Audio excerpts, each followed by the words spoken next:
Assalamualaikum warahmatullahi wabarakatuh. Saya atas nama Mujadid, NIM 2402 0450 1029. Di sini saya akan membahas topik dalam dunia fisika dan elektronika, yaitu bagaimana pergerakan partikel, terutama elektron, mempengaruhi konduktivitas listrik pada berbagai jenis bahan, yang dimana setiap bahan tersebut memiliki cara yang berbeda dalam menghantarkan arus listrik, dan perbedaan ini ditentukan oleh bagaimana elektron-elektron dalam bahan tersebut bergerak atau terikat. Ada bahan yang memungkinkan aliran arus listrik dengan sangat mudah. Ada pula yang hampir tidak bisa menghantarkan listrik sama sekali. Untuk memahami hal ini, kita akan menjelajahi 4 jenis bahan utama. Yang pertama, konduktor, yang kedua isolator, yang ketiga semikonduktor, dan yang terakhir, yang keempat, superkonduktor. Masing-masing memiliki sifat yang unik dan pergerakan partikel di dalamnya berperan besar dalam cara bahan tersebut berfungsi. Yang pertama, konduktor. Konduktor adalah bahan yang memungkinkan aliran listrik dengan mudah karena atom-atom dalam konduktor seperti tembaga, aluminium memiliki elektron bebas yang tidak terikat pada inti atom dan dapat bergerak dengan bebas melalui struktur material tersebut. Bayangkan atom-atom tembaga yang tersusun rapi dalam suatu kisi kristal. Di antara atom-atom ini terdapat elektron bebas yang bisa bergerak ke sana dan kemari untuk membawa arus listrik saat diberi tegangan. Adapun contohnya tembaga dan aluminium. Untuk pergerakan partikel dalam bahan sifat konduktor, elektron bebas mengalir dalam medan listrik.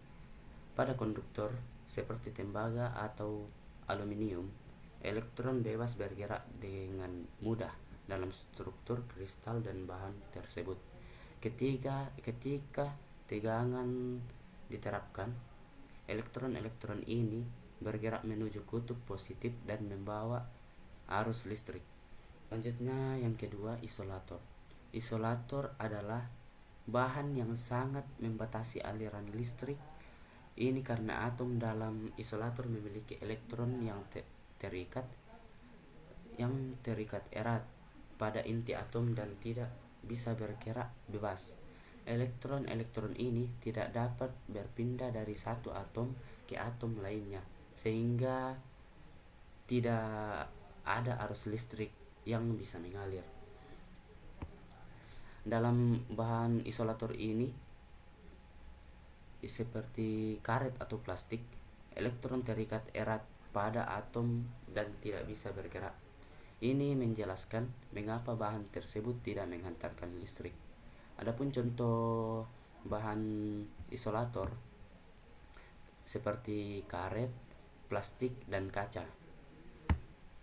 Pergerakan partikel dalam bahan isolator, elektron terikat erat pada inti atom.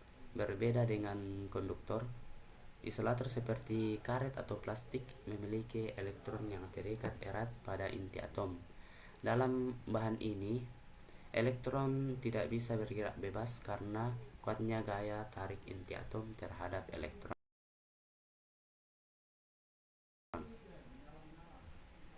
Dan selanjutnya, yang ketiga, semikonduktor. Semikonduktor adalah bahan yang sifat konduktivitasnya berbeda di antara konduktor dan isolator. Pada suhu kamar, semikonduktor seperti silikon tidak dapat menghantarkan listrik. Jadi, silikon ini tidak dapat menghantarkan listrik dengan baik. Tetapi jika dipanaskan atau diberi doping atau semacam penambah unsur lain, jumlah elektron bebas akan meningkat dan konduktivitas listriknya pun meningkat. Dalam semikonduktor juga seperti yang saya sebut yang tadi, seperti silikon, terdapat sebuah celah energi antara elektron yang terikat dan yang bebas atau leluasan. Ketika suhu meningkat atau bahan tersebut didoping, elektron bisa melompat ke tingkat energi yang lebih tinggi dan lebih menjadi bebas untuk bergerak. Dan ada beberapa contoh semikonduktor seperti silikon dan germanium. Pergerakan partikel dalam bahan semikonduktor, konduktivitas tergantung pada kondisi tertentu. Semikonduktor seperti silikon memiliki sifat yang dapat berubah tergantung pada suhu atau doping. Pada suhu rendah atau doping, semikonduktor bertindak seperti isolator. Namun ketika dipanaskan atau didoping dengan unsur lain, elektron dapat memperoleh energi cukup untuk melompat ke pita konduksi dan bergerak, memungkinkan bahan ini untuk menghantarkan listrik. Dan yang terakhir, superkonduktor. Superkonduktor adalah bahan yang ketika didinginkan hingga suhu yang sangat rendah dan memiliki resistansi nol. Artinya, arus listrik dapat mengalir melalui superkonduktor tanpa hambatan sama sekali. Fenomena ini terjadi karena elektron-elektron dalam superkonduktor berbentuk pasangan-pasangan yang bergerak tanpa terhambat oleh resistansi. Adapun contoh bahan superkonduktor seperti aluminium, niobium. Pergerakan partikel dalam bahan superkonduktor. Elektron bergerak tanpa hambatan. Superkonduktor adalah bahan yang kehilangan resistansi pada suhu yang sangat rendah.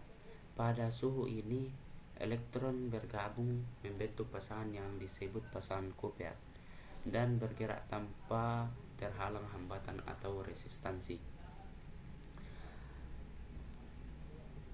Fenomena ini terjadi karena dalam superkonduktor, pasangan elektron bergerak secara koheren yang memungkinkan arus mengalir tanpa resistansi. Ini membuat superkonduktor sangat berguna dalam aplikasi yang membutuhkan efisiensi energi tinggi, seperti dalam perangkat medis, misalnya MRI, dan eksperimen fisika partikel. Adapun kesimpulan, saya telah mempelajari bagaimana pergerakan partikel, terutama elektron, dalam berbagai jenis bahan listrik menentukan kemampuan bahan tersebut untuk menghantarkan arus listrik. Setiap jenis bahan memiliki karakteristik yang unik yang mempengaruhi cara bahan tersebut digunakan dalam teknologi sehari-hari. Konduktor memiliki elektron bebas yang bergerak dengan mudah.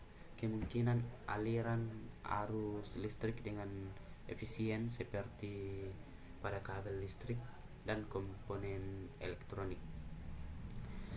Isolator memiliki elektron yang terikat erat pada inti atom sehingga tidak dapat menghantarkan listrik. Ini digunakan untuk melindungi kabel dan peralatan listrik dari bahaya sengatan. Semikonduktor juga memiliki konduktivitas yang dapat dikendalikan melalui suhu atau doping, memungkinkan penggunaannya dalam komponen elektronik canggih seperti transistor dan chip komputer. Superkonduktor mengalirkan listrik tanpa hambatan pada suhu yang sangat rendah, membuatnya ideal untuk aplikasi yang memerlukan efisiensi tinggi seperti dalam teknologi MRI dan akselerator partikel. Setiap bahan ini memainkan peran penting dalam dunia teknologi dan pemahaman tentang bagaimana pergerakan partikel dalam bahan-bahan ini dapat membantu kita mengembangkan teknologi yang lebih efisien dan aman. Mungkin itu saja yang bisa saya jelaskan, kurang lebihnya mohon dimaafkan. Wabillahi taufiq walhidayah. Wassalamualaikum warahmatullahi wabarakatuh.